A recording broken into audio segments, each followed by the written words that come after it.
You're listening to Welcome to Eloma, a podcast for highly ambitious dreamers who get shit done. I'm your host, Kylie Peters.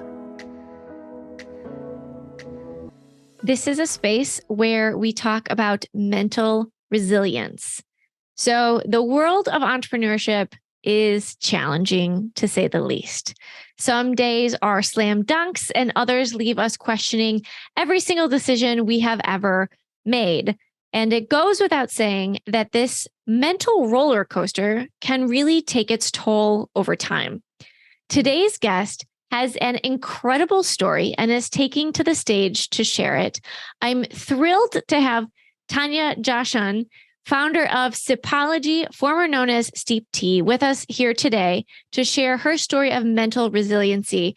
She bounced back from a near suicide attempt to building a $20 million company with over 10,000 team members across Canada and the US. I am so excited to jump into this conversation. Welcome to Eloma, Tonia. Oh, welcome. Thank you. I'm so excited to be here, girl. This is amazing. I am so excited to have you. Thank you for being here. Tonia, before we dive into the details, because we could probably sit here and talk for hours, do you want to share a brief background about where you came from and where you are now? And then we'll break down all the middle pieces. Yeah, absolutely. So I started this company. Oh my gosh, I got to turn off that. I started this company 17 years ago, and it came out of a heartbreak because my husband and I had just suffered a miscarriage, and we were devastated by that. It was our first pregnancy. You don't really expect things to go great, and then when they don't, you're like, oh no. And then that took us away to the east coast of Canada, where we stayed in a bunch of bed and breakfasts. And at the very first bed and breakfast, they served us this amazing loose leaf tea called Cream of Earl Grey. And I just remember everything about this tea in the morning made me so happy. And I mean, it's so weird to think, like, how could a tea make you that happy? I don't know, but it did. Like, the smell of it was like this creamy vanilla smelling tea, and the taste was like vanilla and creamy. I don't know. It was just so good with the Earl Grey bergamot notes. And I never had loose leaf tea before. So, and all I knew about loose leaf tea was that it was like hard to make and it was like messy and yada, yada. But I was like, I've got to learn more about loose leaf tea, because there is no comparison between loose leaf tea and tea bags, which I, call hot dog tea now, by the way. You never know what you're going to get in that. So gross. Yeah. You never know what you're going to get in the tea bag. Like, you never know what you're going to get in your hot dog. Yeah, that's so gross. Oh my God. I took this tea. I found it I asked him where he got this tea from. And he said he got it about, a couple of miles away at this tea shop. So I brought a whole bunch of this tea home to my friends and family. I started introducing it to them and they all loved it. And I was like, God, I'm going to revolutionize the tea industry. I'm going to start doing tea parties, and I'm going to, get the awareness of how great it tastes compared to your grocery store tea bags. And that's what I did. So I came up with the name Steep Tea at the time. I came up with a little catalog, started figuring out where I was going to source this tea from. And away I went. It was just it was supposed to be just a hobby, because I had a full-time job with my father's business. This was just something that I was going to be like, it's just going to be happy. It's going to make me feel good and take my mind off of the miscarriage. And then I don't know what happened. It just grew. I did my first event was a total bomb. But then after that, I eventually got an event where I booked 8 parties from. And those 8 parties turned into 15. And before I knew it, I was doing upwards of 20 events a month. And I got pregnant again. And this time we were certain, we were pretty confident that things were going to go well with the second pregnancy. So I needed help. And so that's when I decided that I was going to turn it into a direct selling company and offer this opportunity to other women and men across Canada at the time, to be their own micro entrepreneurs to help me sell this tea. And yeah. And here we are today. Here we are today. So, okay. So you've, so you went from, it's going to be a hobby. This sounds fun, Yeah. to 20 million in annual revenue and 10,000 people. Okay. And at some point in time though, a few years ago, right? Yeah. It all became a bit too much. 100%. Yeah. So while building this business, I went from miscarriage to baby to miscarriage to baby to baby. So I had 3 children while building this company. My husband was also going to school for his master's in business at the University of Toronto. We owned 3 Subway franchises at the time as well, while I was building this company, while I was having babies. And throughout those years, I just didn't take care of myself. I had severe postpartum depression with all of my babies, but I just wasn't confident, or no, confident is not the right word. I just wasn't what's the word I'm looking for? Comfortable enough to admit that I had a problem, right? I didn't talk Sure, to it's hard. It's hard. You are, the founder of this company, you're the face of the company. People are looking at you for inspiration and leadership. And I wasn't going to, admit that I was having like severe depression Struggles. problems. So I just kind of put it on the side. Like I just put it on the back burner, put it on the back burner, put it on the back Yeah. burner. And then in 2018, it just, a lot of things were leading up to that. Like my depression, my anxiety was just not being solved. And then in 2018, we had a really bad year at our company. And we had some employees that were causing a lot of problems for us. And it was like the tipping point for me. I just went from being okay to being not okay. And my body just saying, I'm shutting you down, shut down, panic attacks, couldn't sleep. I started smoking. I started drinking. I started doing all kinds of weird things that thinking back now, I really wasn't able to control it. My body just took over. My mind took over. I felt like I shouldn't be here anymore, that my family was better off without me. Like all of these suicidal thoughts were going through my head. And that's when I knew that I needed help.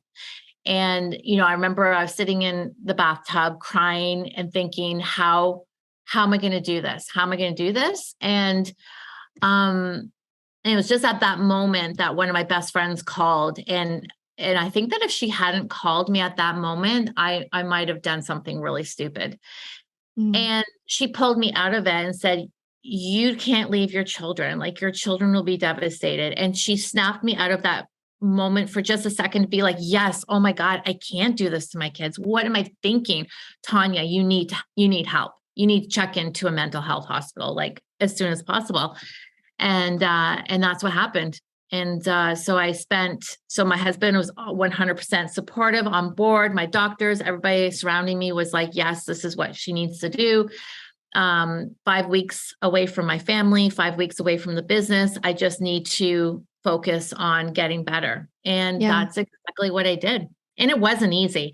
I mean, the guilt, oh my God, the guilt that consumed me for leaving my family and leaving my husband, and in a situation that like our business wasn't doing well. We had employees who were causing issues. Like to leave that in his like bucket was awful. But we both knew that if I didn't get this help, that I wouldn't get better. And so anyways, did that, came out of the hospital, was diagnosed with an anxiety disorder, with a side helping of depression, which I fun. already knew. What a tasty treat. Yeah, a little tasty treat of depression.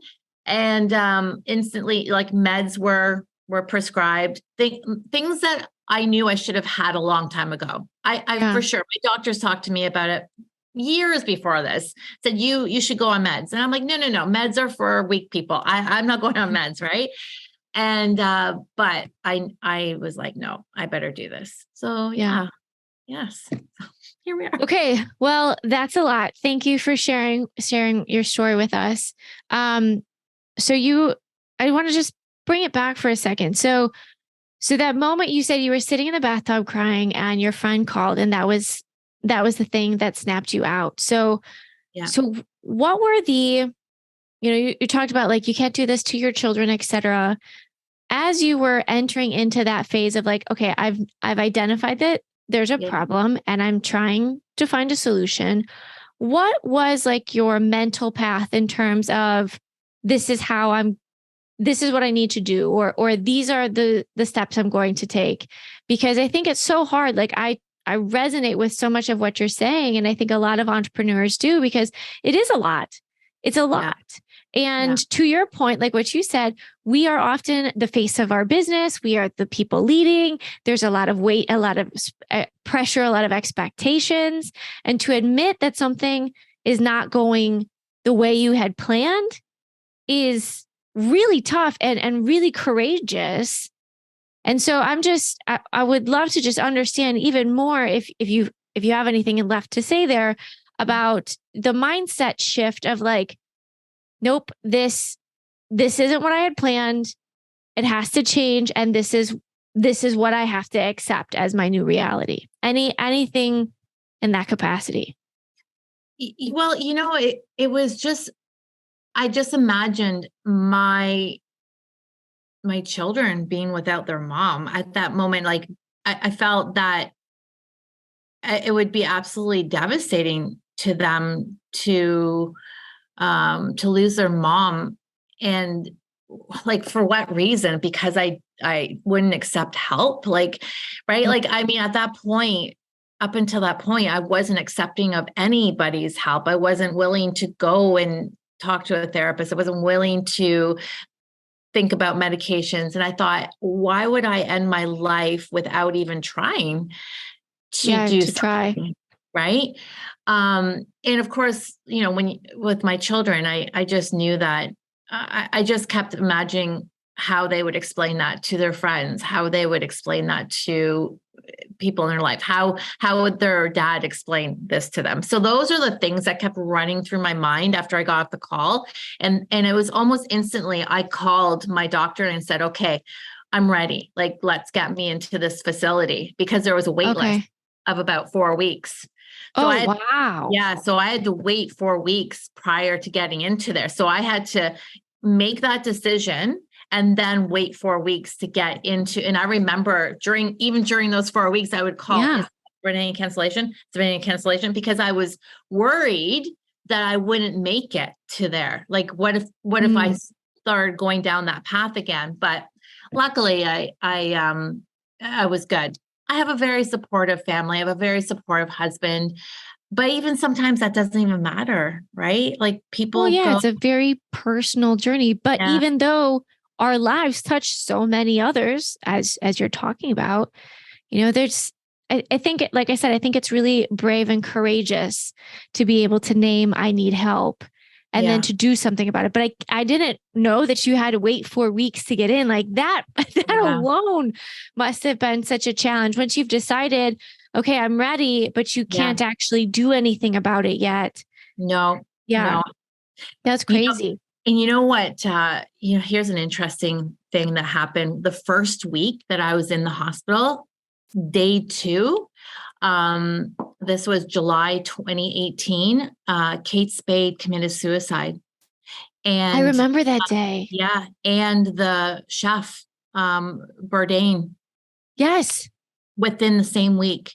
And that was the first week that I entered the hospital. And I thought, oh my God, like, this is a sign I need to be here. Like, it rocked me. It rocked everybody in the hospital because we were like, oh my God, like, these two massive, figures in the media gone with, like, in a week of each other. Like, it was crazy. And that's when I realized, there's so many people out there suffering and won't get the help or haven't gotten the right help and that's why I've become such a passionate advocate for mental health and talk about this openly. It's a hard subject to talk about, and I wasn't even really sure when I got out of the hospital, and my husband was like, I don't know if we should be telling anybody this because I am such a public figure in my company. Like I didn't, he was worried that people were going to look at me differently and maybe judge me and, not think I was a good leader. And I said to him, well, if that's how they feel, then they're not the right people in my company. Like Yeah. I can't be a hypocrite and not talk about this. Yeah. But it's so important, right? And you know what, Kylie? The opposite happened. People were so happy that I talked about it because it helped them talk about it, right? It was like, Exactly. yeah, if Tonia can talk about this, then I can talk about this too. And so Yeah. that's when I started the Wednesday talks. So for the last 5 years, every Wednesday, I do a mental health piece.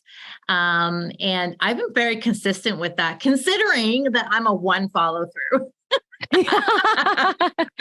That's very impressive. One follow through, but I've been very consistent with that because it's so important to me. Yeah.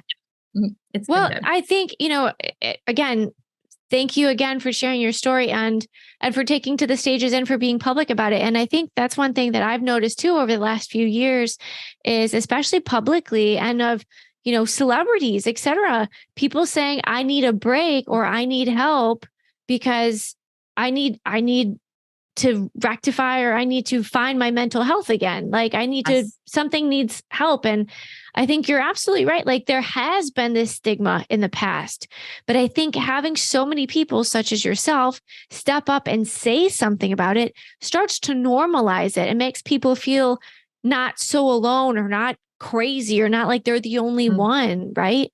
And it's hard. And so I think that's one of the most beautiful things about bringing these tough conversations to light is it just gives us all more permission to have more honest conversations in hopes of helping other people. Yeah. Right. And COVID, I think everybody felt some sort of mental anxiety through COVID, right? And it really, I think, opened the eyes of many people who maybe were like naysayers in the mental health space. Because I remember receiving one message from somebody who quietly was judging me for coming out in 2018 and saying, I have this problem. I came out of a hospital, who messaged me and said, I am so sorry that what you went through in 2018, I didn't understand it. And quite frankly, was judgy, but I'm feeling this immense anxiety and depression because of COVID. And they're like, I get it now. Yeah. And think that COVID, if anything came, good things came out of COVID, and there were a few things, I think that it really shed light on mental health. People absolutely were feeling it. Yeah. I mean, COVID has just ripped open everything that we thought we knew and I know. just shat all over it. It's been a huge mental play on a lot of people. So for you, as when you came out in 2018 and then you made this conscious decision of like, no, I need to talk about it. What were the steps that and not that they were like, these are the 3 steps, but what were some of the things that you intentionally engaged in or steps that you took to overcome and like kind of rectify or get yourself back to a safe place? Right. Well, so when I left the hospital, I considered my hospital experience a course because I left the hospital with a binder this thick of like, we worked all day. Like we did a lot of therapy work, a lot of paperwork, right? So I have that binder. It's always beside me at home in my office and there are certain exercises in there, like, especially like I often get very negative thoughts in my head or worrisome thoughts in my head. And I have the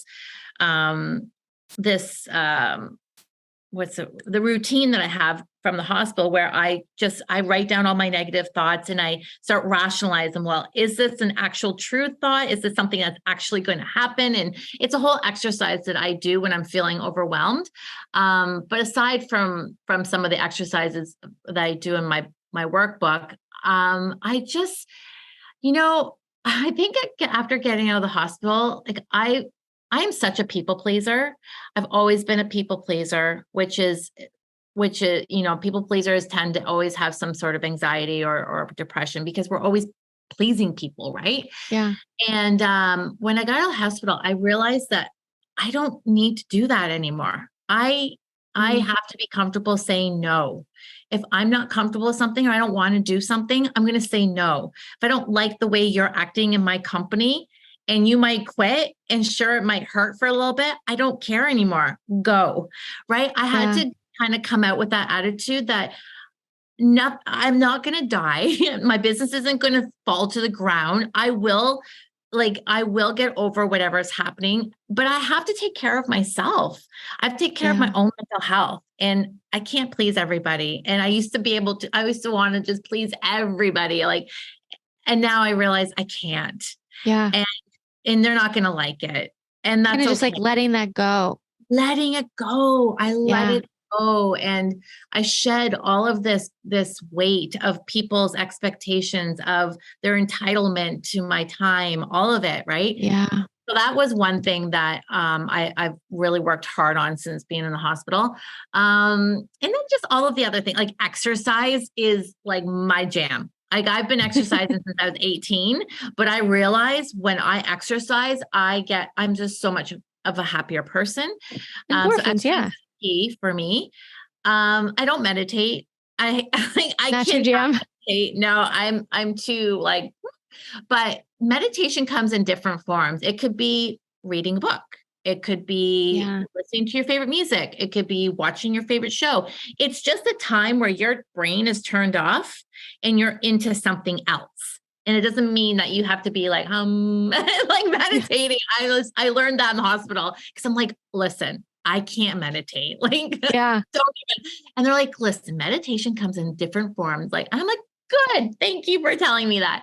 Yeah. Journaling. Oh my gosh. Journaling is huge for me. So I journal almost every single day. And that is where I just let my thoughts go. And that's where I give gratitude to the things that are good in my life. And some days there might not be, it'll be really hard for me to write down what I'm grateful for, but most days I'm good. Right. Yeah. If I'm having a bad day, it's not always easy. But those are just a few of the things: gratitude, journaling, meditation in my way, which is like watching a good show or reading a good book or listening to music, exercise, nature. Like I'm at my cottage right now. This was probably the best investment we ever made. I'm right on the water. I just look out at the water and so it's good.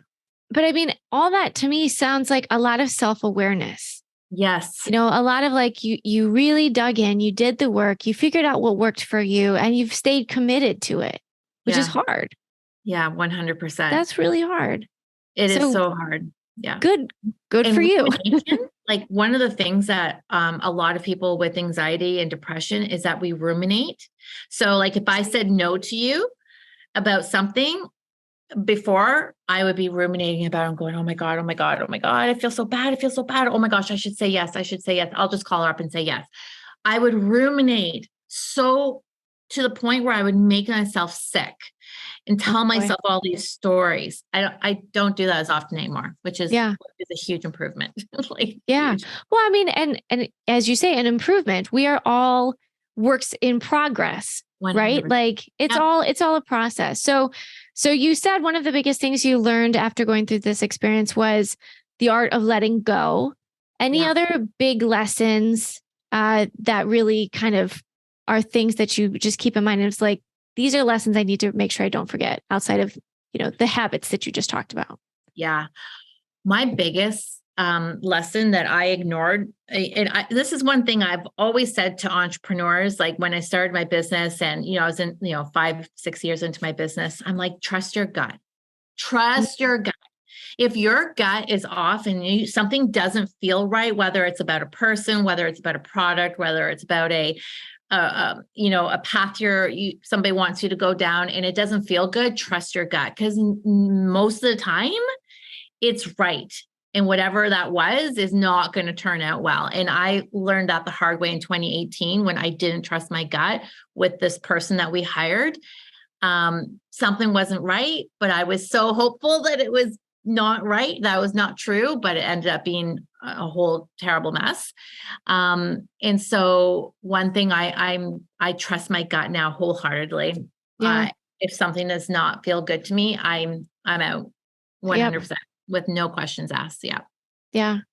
So the art of letting go and just trust yourself, trust your gut. Yeah. Anything that you know now that you wish you had known then? That it's okay not to be okay. That it's okay to ask for help. That it's okay to be on medication because you need it.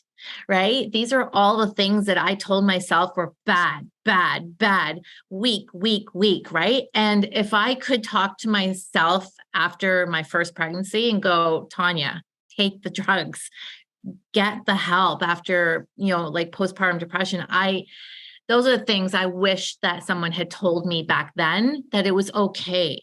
We weren't talking about it back then. I mean, I don't even know if people are talking about it now enough, postpartum depression. If someone had said to me, Tonia, I suffered so badly from postpartum depression, and this is what I did, I probably would have been like, oh, okay, so it's not just me. Oh, okay, right? Because you feel so alone because nobody talks about it.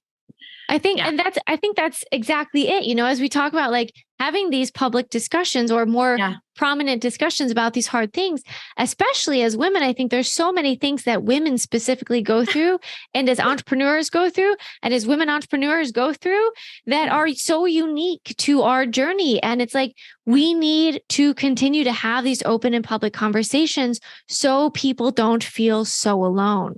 Right? What the next big hot topic is, Kylie, that nobody talks about enough? Tell me. Menopause.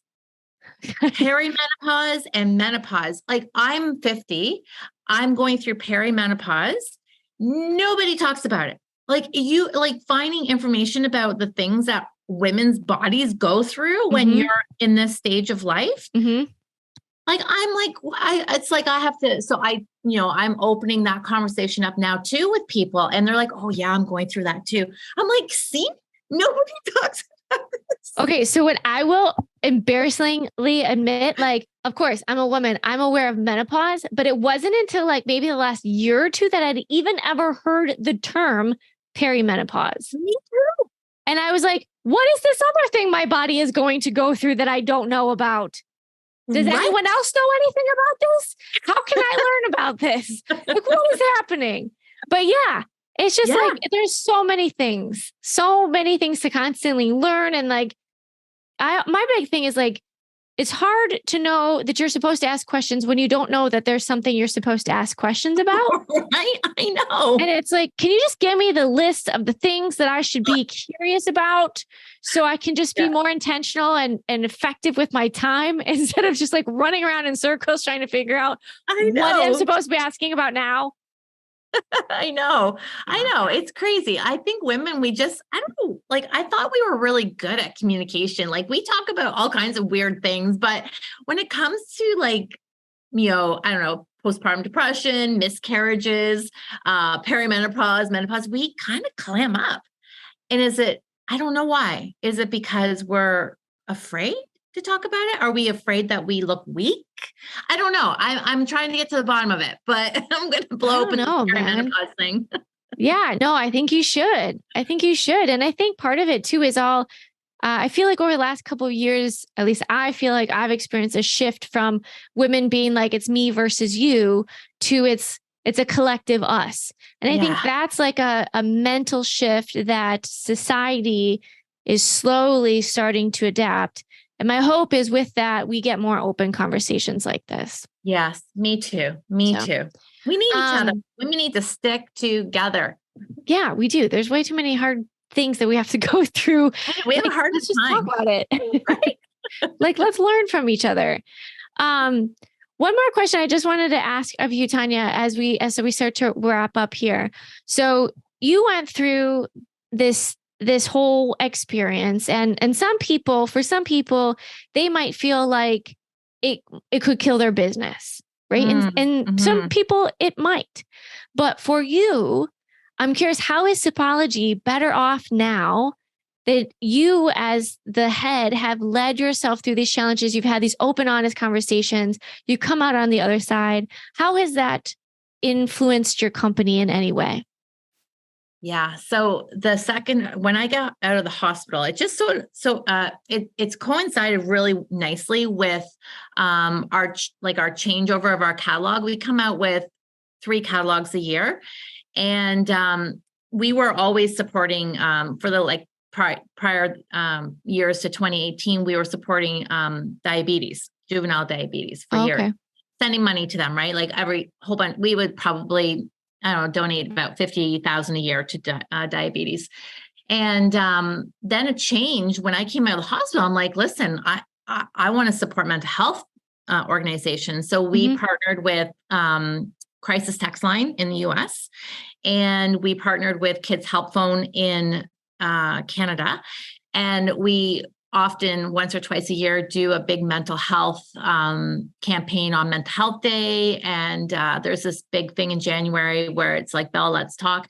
So our company became a big a big advocate for mental health. It wasn't just me, but our entire company, which includes our Sipologists across North America.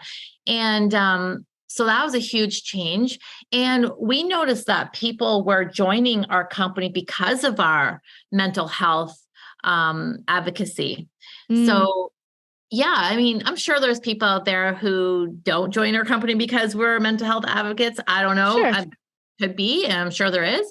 But from my experience, people love what we're doing. And so I think it's been really great. I think it's been really healthy for the company.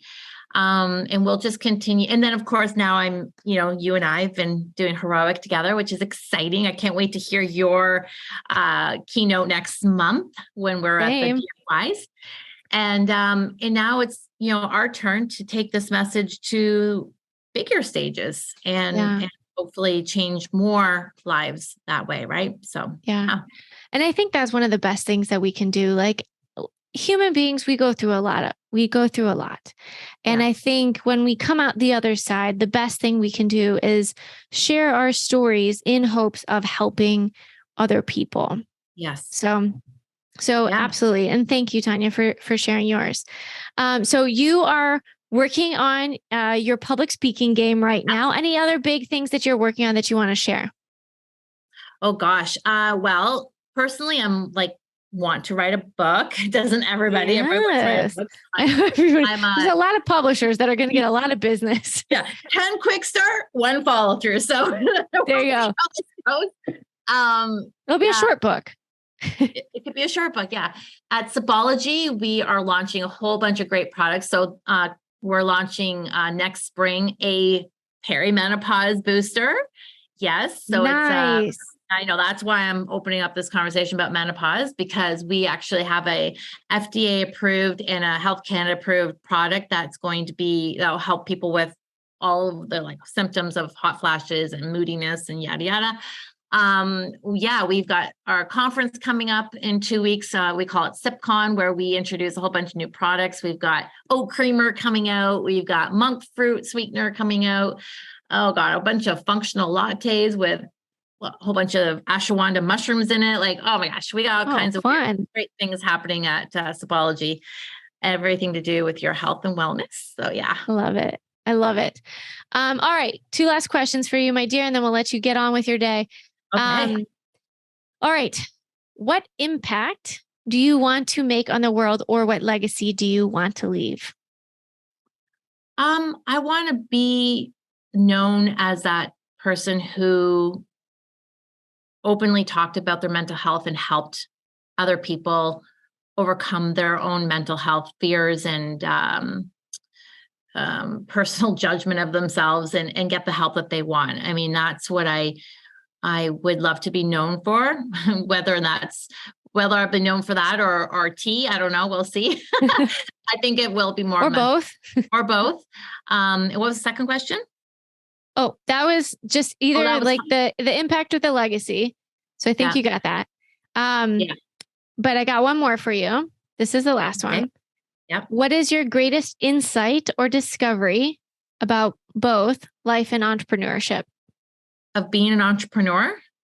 Like your biggest insight or discovery about life and its similarities to entrepreneurship. Like, is there one big insight about the two of those things together? The two, you broke up a little bit. So the two, like life and entrepreneurship. Mm-hmm. That's a good question. Life and entrepreneurship.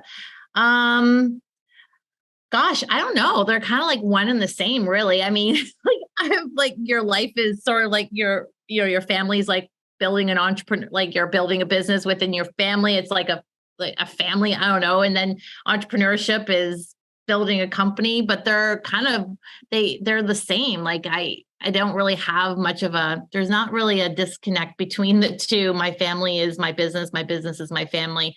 I think that's probably, best answer I have right now. I think that's it. My family is my business is my family. Yeah. That's good. Yeah. That's good. All right. I'll copyright that one. Yeah, you should. You should get that like on a sign or something and stick it in your home or your office. Well, Tonia, I don't want to take up too much more of your time. Thank you so much. For anybody listening right now, if they want to get in touch with you, what's the best way for them to reach out or connect? Well, you can follow me on Tonia Jahshan on Instagram, Tonia Jahshan on LinkedIn, Tonia Jahshan on Facebook, and then of course all of those same channels of Sipology. So it's very simple. Tonia Jahshan and Sipology on all of the. I'm things. I'm not on TikTok or anything like that yet, but LinkedIn, Instagram, Facebook, and Threads. I have kind of dabbled into Threads, but I'm like, oh God, another one that I need to manage. I have not. I don't know. I know. I think I'm boycotting Threads already. I'm just so done with all the things. So done with all the things. Well, for anybody listening who's enjoyed this episode as much as I have, please go ahead and leave a review on whatever platform you're listening. Tonia, thank you so much for sharing your story, for doing the work that you're doing. And thank you so much for your time today. Thank you, Kylie. To continue learning how to better build your business and make your vision a reality, subscribe to the Welcome to Eloma email list at welcometoeloma.com.